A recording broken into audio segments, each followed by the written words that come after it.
మీరు మొదటి నుంచి ఈ ఉద్యమానికి అండదండలు అందిస్తూ వచ్చారు. మీ సహకారంతో, మీ అండదండలతోటే 30 ఏళ్ళుగా ఉద్యమం నిలబడుతూ వచ్చింది. లక్ష్యానికి అతి చేరువైన సమయంలో చిన్న చిన్న అవరోధాలను, ప్రస్తుతం ఎదురవుతున్న అవరోధాలను అధిగమించడం కోసం జరుగుతున్న ప్రయత్నంలో ప్రభుత్వానికి విజ్ఞప్తి చేయడం కోసమే,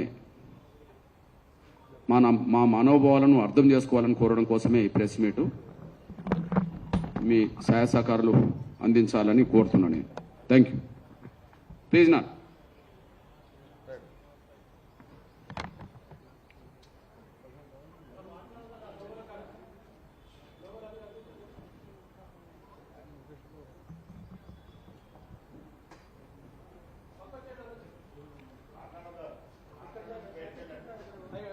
ప్లీజ్ నాన్న కొంచెం సైలెంట్ కూడా. ఓకే నాన్న. ఫిబ్రవరి 7న హైదరాబాదులో తలపెట్టిన లక్షల డప్పుల మా గుండె చప్పుడు, వేల గొంతుల మా ఉద్యమ గీతాలు, కోట్లాది మంది ప్రజల ఆకాంక్షల్ని దృష్టిలో పెట్టుకొని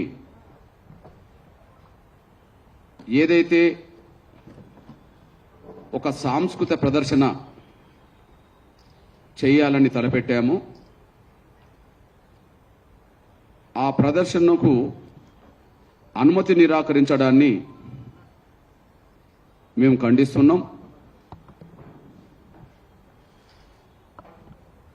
నిన్న మాకు లిఖితపూర్వకంగా సమాచారం అందించారు. ఫిబ్రవరి 7న జరగబో ఆ సాంస్కృతిక ప్రదర్శనకు మేము అనుమతి నిరాకరిస్తున్నామని చెప్పడం జరిగింది. దీన్ని నేను కోరుతున్నా, గౌరవ ముఖ్యమంత్రి రేవంత్ రెడ్డి గారికి వినయపూర్వకంగా నేను విజ్ఞప్తి చేస్తున్నా. డీజీపీ గారికి విజ్ఞప్తి చేస్తున్నా. కమిషనర్ గారికి, హైదరాబాద్ కమిషనర్ గారికి కూడా నేను విజ్ఞప్తి చేస్తున్నా. దయచేసి పర్మిషన్ నిరాకరించడాన్ని మీరు రద్దు చేసుకొని పునఃసమీక్ష చేసుకొని ఖచ్చితంగా ఫిబ్రవరి 7న జరగబో ఆ సాంస్కృతిక ప్రదర్శనకు అనుమతిని ఇవ్వాలని చెప్పి నేను కోరుతున్నా, విజ్ఞప్తి చేస్తున్నా. ఇది ముఖ్యమంత్రికి మా విజ్ఞప్తి, డీజీపీ గారికి విజ్ఞప్తి, హైదరాబాద్ కమిషనర్ సోదరులు ఆనంద్ గారికి కూడా విజ్ఞప్తి.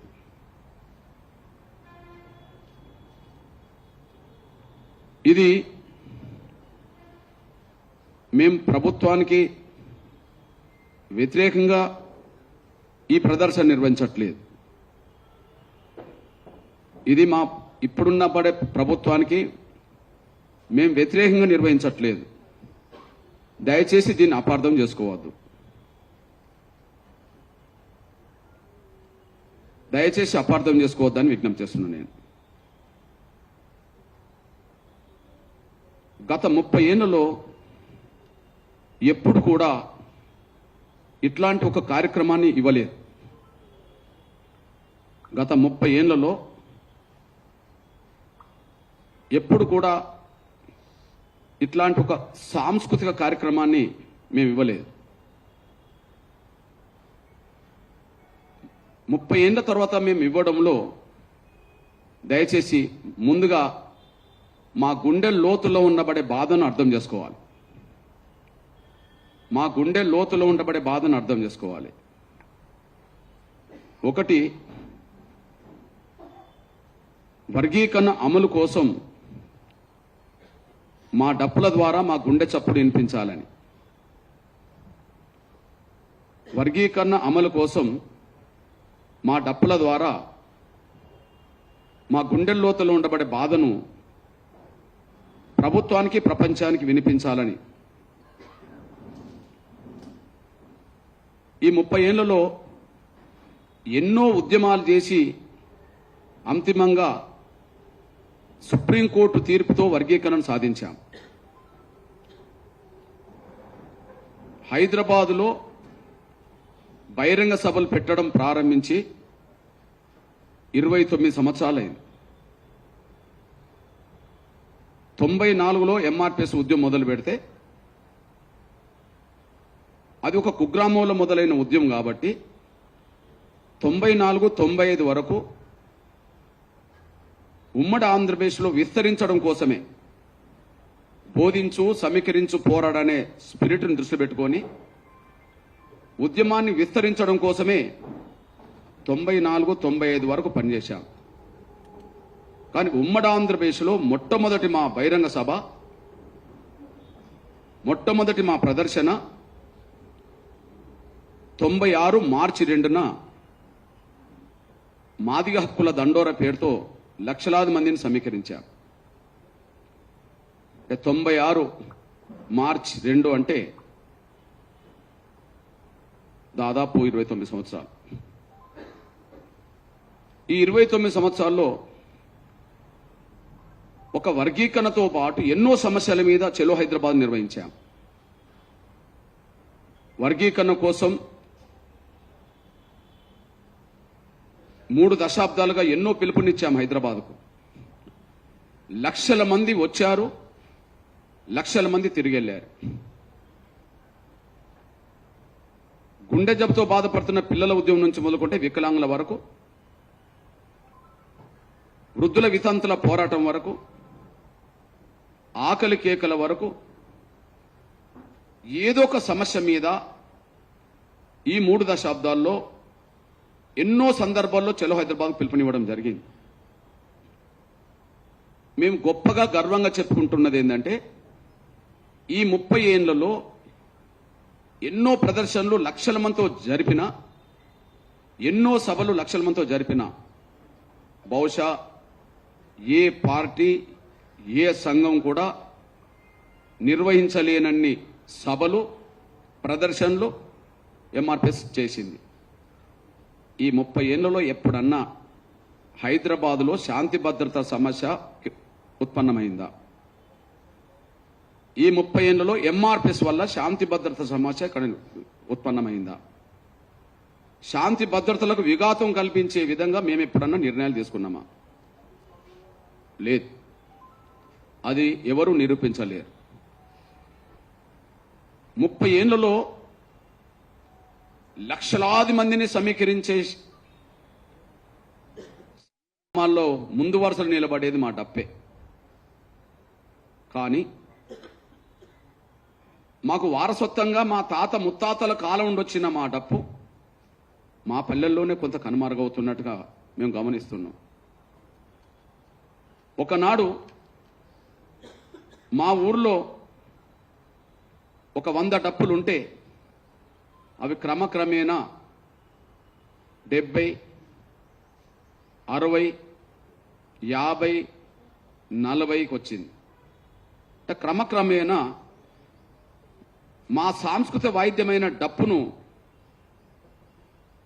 కొట్టడానికి యువతరం, విద్యార్థులు, ఉద్యోగస్తులు కొంత దూరం అయిపోయారు. మా తాత ముత్తాతలకు తిండి పెట్టింది, సమాజానికి దగ్గర చేసింది డప్పే. మాదిగల్ని ఎంత అంటరాని వాళ్ళని సమాజం మమ్మల్ని దూరం పెట్టినా, మాదిగల్ని మమ్మల్ని అంటరాని వాళ్ళని చెప్పి ఊరికి దూరంగా పెట్టి సమాజానికి దూరం పెట్టినా, మళ్ళీ ఆ సమాజంలో ఉండబడే వర్గాల కష్ట సుఖాల్లో, శుభ అశుభ గడియాల్లో మళ్ళీ మా డప్పు ఆ గ్రామానికి ఉపయోగపడ్డది. అంటే ఊరికి దూరంగా మమ్మల్ని పెట్టవచ్చు, మాదిగలనే పేరుతో మమ్మల్ని అంటరాని వాళ్ళుగా పిలవచ్చు, కానీ మళ్ళీ మా డప్పు ఊరికి అనుసంధానం చేసింది, మా డప్పు ఊరికి మమ్మల్ని దగ్గర చేసింది. మమ్మల్ని అంట్రాన్ వాళ్ళని మాదిగలని ఊరికి దూరంగా పెట్టిన వాళ్ళే మళ్ళా వాళ్ళ సావులకు వాళ్ళ పండుగలకు మమ్మల్ని పిలిచి మా డప్పులనే ముందు పెట్టి ప్రదర్శనలు జరుపుకున్నారు. ఇది మాకు తెలుసు. అంటే మా డప్పు మా తాత ముత్తాతల కాలంలో మా కడుపు నింపింది, మాకు తిండి పెట్టింది. అదే డప్పు సమాజంలో అన్ని వర్గాలతో కలిసి ఉండే, కష్ట సుఖాల్లో కలిసి ఉండే వాయిద్యంగా మారింది.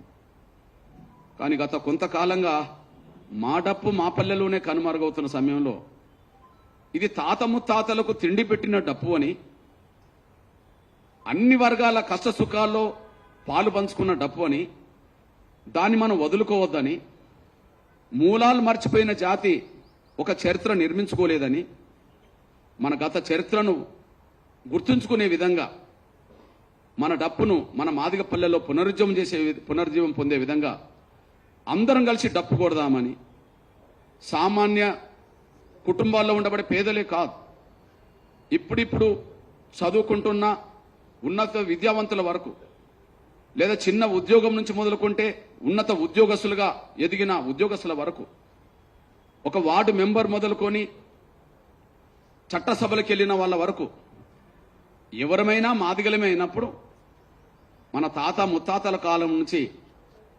వాయిద్యపరంగా మన వారసత్వ సంపదగా వచ్చిన ఆ డప్పును మనం కొట్టడం అనేది గర్వకారణంగా చూసుకుందాం. కానీ ఆ డప్పును కొట్టడం అనేది బాధో సిగ్గో అనేది అనిపించుకోవద్దని చెప్పే మాదిగ పల్లెలో కనుమరుగవుతున్న మా డప్పును మళ్ళా పునరుజ్జీవం చేసుకోవడం కోసమే ఈ సాంస్కృతిక ప్రదర్శనగా చూడాలని చెప్పి నేను విజ్ఞప్తి చేస్తున్నాను.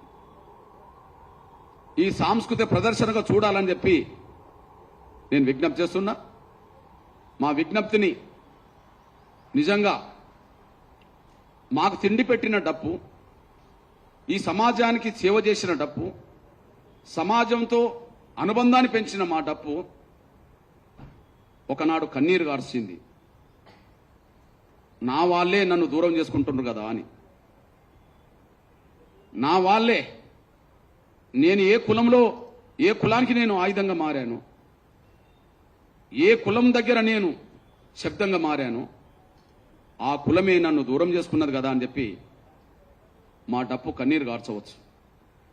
కానీ వాళ్ళ అదే డప్పు ఆనంద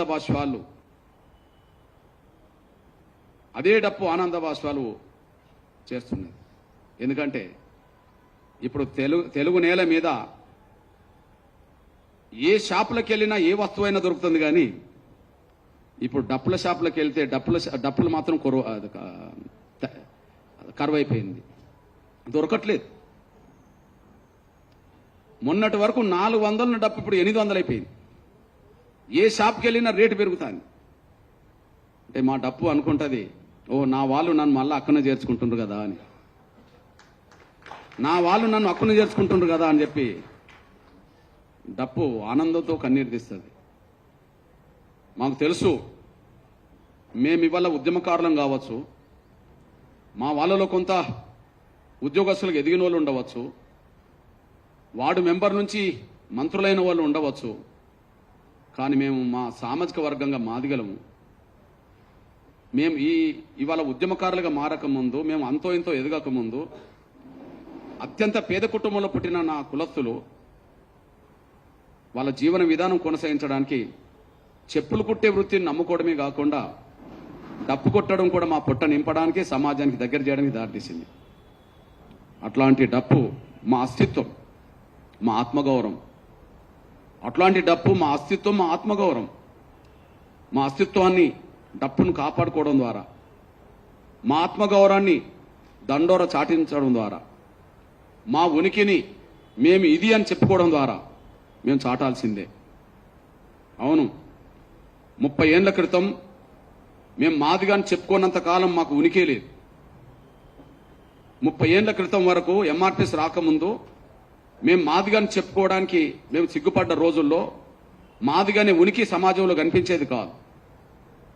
కానీ వాళ్ళ 30 ఏళ్ల తర్వాత ఈ రాష్ట్రం, ఈ దేశం, ఈ ప్రపంచం మాదిగానే 3 అక్షరాల గురించి మాట్లాడుతుంది. ఇవాళ ఈ రాష్ట్రం మాట్లాడుతుంది, ఈ దేశం మాట్లాడుతుంది, ప్రపంచంలో చాలా వాళ్ళు మాట్లాడుతున్నారు. అంటే మేము చెప్పుకోనంత కాలం మా ఉనికి, మా కులం ఉనికి ప్రమాదంలో పడ్డది. మేము చెప్పుకున్నప్పుడే మా ఉనికి ప్రపంచానికి తెలిసిపోయింది. అట్లనే మేము డప్పును మా అస్తిత్వంగా ప్రకటించకపోతే మా డప్పు కనుమరుగవుతుంది. ప్రపంచంలోనే ప్రాచీన వైద్యం, ప్రపంచంలోనే ప్రాచీన కాలం నాటి ఏదైతే డప్పు ఉన్నదో, వాయిద్యం ఉన్నదో, అది మొదటిగా మాదేనని చెప్పుకోవడానికి గర్వపడుతున్నాం. ఇవాళ నా కళ్ళ ముందు సమాచారం అందించడానికి ఇన్ని టీవీలు ఉన్నాయి, ఇంత ఎలక్ట్రాన్ మీడియా ఉన్నది, ఇంత ప్రింట్ మీడియా ఉన్నది, చాలామంది సోషల్ మీడియా మిత్రులు ఉన్నారు కదా. కానీ కొన్ని వందల సంవత్సరాలుగా ఈ సమాజానికి సమాచారం రాజుల కాలం నుంచి మొదలుకుంటే ఇప్పటి వరకు గ్రామాల్లో సమాచారం అందించేది మా డప్పే. అంటే నా ముందున్న మీకంటే మేమే సీనియర్లం. మా డప్పు నా ముందున్న మీకంటే మేమే సీనియర్లం. డప్పు కట్టి సమాచారం అందించేవాళ్ళం. అందువల్ల దయచేసి ప్రభుత్వానికి వ్యతిరేకంగా నిర్వహించే ప్రదర్శనగా మీరు చూడబాకండి. మా ఆకాంక్షల్ని సమాజం ముందు పెట్టడానికి, మా మూలాలను మర్చిపోకుండా ఉండడానికి, మా డప్పును మా పల్లెల్లో పునరుజ్జీవం చేసుకోవడానికే ఈ ప్రదర్శనకు చూడాలని చెప్పి నేను కోరుతూ, ఈ నేపథ్యంలో అనుమతి నిరాకరించడానికి ఒక 6 అంశాలు తీసుకొచ్చారు. అవి నిజమైన కారణాలుగా భావించుకోవట్లేదు. అనుమతి నిరాకరించడానికి సాకులు మాత్రమే వెతికిండ్రు. అంటే అనుమతి ఇవ్వద్దని చెప్పి ముందే అనుకున్నారు గనక, అనుమతి ఇవ్వద్దని చెప్పి ముందే అనుకున్నట్టుగా ఉన్నది గనక నిరాకరించడానికి ఏ కారణాలైతే చూపెట్టారో అవి నిజమైన కారణాలు కాదు, సాకులు మాత్రమేనని నేను గుర్తు చేస్తున్నాను. అందులో మొదటిది, ఈ ప్రదర్శనలో ఎంతమంది హాజరవుతారో నిర్దిష్టంగా దరఖాస్తుదారుడు పేర్కొనలేదంట. మేము దరఖాస్తు ఇస్తున్నప్పుడే దరఖాస్తుకు కరపత్రం యాడ్ చేశాం, లక్షల డప్పులు అని కరపత్రం ఇచ్చేశాం. పోనీ పోలీసు ఉన్నతాధికారులకు ప్రతిరోజు ఇంటెలిజెన్స్ రిపోర్ట్ ఉంటుంది. పేపర్ ద్వారా, టీవీ ద్వారా, సోషల్ మీడియా ద్వారా వాళ్ళు నిరంతరం అబ్జర్వేషన్ ఉంటారు. మీకు ఇచ్చిన వినతి పత్రంలో, పర్మిషన్ కోర్టు ఇచ్చిన వినతి పత్రంలో టెక్నికల్గా గిన్ని డప్పులని చెప్పలేదు, కానీ మరి కరపత్రం మీకు ఇచ్చాం, లక్షల డప్పుల గుండె చప్పుడని చెప్పాం. అది పేపర్లకు, టీవీలకు ప్రతిరోజు వస్తూనే ఉన్నది. మీకు ఇంటెలిజెన్స్ రిపోర్ట్ ఉన్నది, సోషల్ మీడియాలో ప్రచారం ఉన్నది. ఇక మీరు ఇంతమంది హాజరవుతారని చెప్పి నిర్దేశానికి మా ఆకాంక్ష వినిపించడం కోసం వస్తున్నాం. ఎట్లా శాంతి భద్రత సమస్య ఉత్పన్నమవుతుంది? గత అనుభవాల దృష్ట్యా పెద్ద ఎత్తున ప్రజల సమీకరణ జరిగే అవకాశం ఉన్నందున అని అన్నారు. ఓకే, అవును, గత అనుభవాలు చెప్పింది ఏంటిది? ఎప్పుడు చెలో హైదరాబాద్ ఎంఆర్పిఎస్ పిలుపునిచ్చినా లక్షల మంది వచ్చారు. ఎప్పుడు చెలో హైదరాబాద్ పిలుపునిచ్చినా లక్షల మంది వచ్చారు. మరి లక్షల మంది వచ్చారు, లక్షల మంది తిరిగి వెళ్ళారు. కానీ ఎక్కడనన్నా శాంతి భద్రత సమస్య ఉత్పన్నమైన రోజు చూపెడతారా ఈ 30 ఏళ్లలో? మీరు చెప్పిందే కరెక్టు. అవును, ఎంఆర్పిఎస్ పిలుపునిస్తే లక్షల మంది ఎందుకు వస్తారు? వాళ్ళ ఆవేదన అలాంటిది, వాళ్ళ ఆకాంక్ష అలాంటిది, వాళ్ళ గుండెల్లోతు బాధ అలాంటిది. కాబట్టి పిలుపుకు స్పందించే జాతి ప్రజలు, సమాజం ఉన్నది కాబట్టి ఆవేదన ఉన్నదనేది నిరూపించుకోవడానికి, మా ఆకాంక్ష బలమని నిరూపించుకోవడానికి మాదిగలు తండోపతండాలుగా ప్రతి గ్రామం నుంచి కదులుతారు. మాది న్యాయమైన పోరాటం కాబట్టి సమాజంలో అన్ని వర్గాల అండదండలు ఉండడం వల్ల వాళ్ళు కూడా వస్తారు. మరి 30 ఏళ్లలో లక్షల మంది వచ్చారు, పోయారు. కానీ హైదరాబాద్లో శాంతి భద్రత సమస్య ఫలానా రోజు ఉత్పన్నమైంది అని చెప్పి ఏదన్నా రికార్డు చూపెడతారా? నంబర్ 1 లేదు. అదే సమయంలో సమీకరణ ఎక్కువ జరిగే అవకాశం ఉన్నందున ఈ కార్యక్రమం నిర్వహణకు చేతుల నుండి అదుపు తప్పిపోయే పరిస్థితి ఉందని చెప్తున్నారు. ఇది అన్యాయం. ఎంఆర్పిఎస్ ఒక పిలుపునిస్తే ఆ పిలుపుకు లక్షల మంది వస్తారు. ఆ వచ్చి తిరిగి పొమ్మంటే లక్షల మంది తిరిగిపోయారు. పిలుపుకు లక్షల మంది వచ్చారు, లక్షల మంది తిరిగిపోయారు. ఇక మా చేతుల నుండి అదుపు తప్పే పరిస్థితి ఎక్కడొచ్చింది? అసలు ఎలా ఊహిస్తున్నారు మీరు? లక్షల మంది వచ్చారు, లక్షల మంది మళ్ళీ తిరిగి వెళ్ళమంటే వెళ్ళారు కదా. మా చేతుల నుంచి అదుపు తప్పిన పరిస్థితి ఈ రాష్ట్రంలో ఎప్పుడన్నా వచ్చిందా? నాయకత్వాన్ని గౌరవించే, నాయకత్వ ఆదేశాలను పాటించే జనం, కార్యకర్తలు మాకు లక్షల సంఖ్యలో ఉన్నారు. కాబట్టి మేమెప్పుడు శాంతి భద్రతలకు విఘాతం కలిగించాలనో లేదా హైదరాబాద్లో కావాలనేదో చేయాలనో చేసిన చరిత్ర లేదు, మేము చేసే అవసరం మాకు లేదు. దయచేసి మా చేతుల నుంచి అదుపు తప్పుతుందనే మాట అది సత్యదూరం, అది గమనించండి. ఉద్యమం ఎప్పుడు నాయకత్వం అదుపులోనే ఉన్నది. దానికి కారణం ఏదో శాసించడం కాదు, మా కార్యకర్తలకు మా పట్ల ఉండబడే అభిమానం, గౌరవం, ఏ నిర్ణయం తీసుకున్నా కట్టుబడి ఉండాలనే ఆకాంక్ష, దృక్పథం బలంగా ఉండడం వల్ల మేమెప్పుడు గాంధీ మార్గంలోనే ఉద్యమం చేయాలనుకున్నాం. అంబేద్కర్ ఇచ్చిన స్ఫూర్తితోటే పోరాటం చేయాలనుకున్నాం. మమ్మల్ని 30 ఏళ్ళు ఈ ఉద్యమం నిలబడి నడుపుతున్నదంటే ఈ దేశానికి స్వాతంత్రం సాధించిన మహాత్మా గాంధీ మార్గంలో, సామాజిక న్యాయం కోసం శాంతియుతంగా పోరాటం చేసిన అంబేద్కర్ మార్గంలో మా ప్రయాణం కొనసాగుతుంది. కాబట్టినే ఇంత శాంతియుతంగా నడిపిన ఉద్యమం దేశంలో ఎక్కడ లేదు, మేమే నడుపుతున్నాం. తర్వాత అసాంఘిక శక్తులు చొరబడి శాంతిబద్ధ సమస్యను సృష్టించే అవకాశం ఉందా అని అన్నారు. అసలు ఇది ఎంత అన్యాయము? మా ఉద్యమంలో అసాంఘిక శక్తులు చొరబడడం ఏంది? 30 ఏళ్లుగా చొరబడని అసాంఘిక శక్తులు ఇప్పటిట్లో చొరబడతారు? మీరు పంపితే తప్ప. ఈ కార్యక్రమాన్ని జీర్ణించుకోలేని స్వార్థపర శక్తులు ఎవరన్నా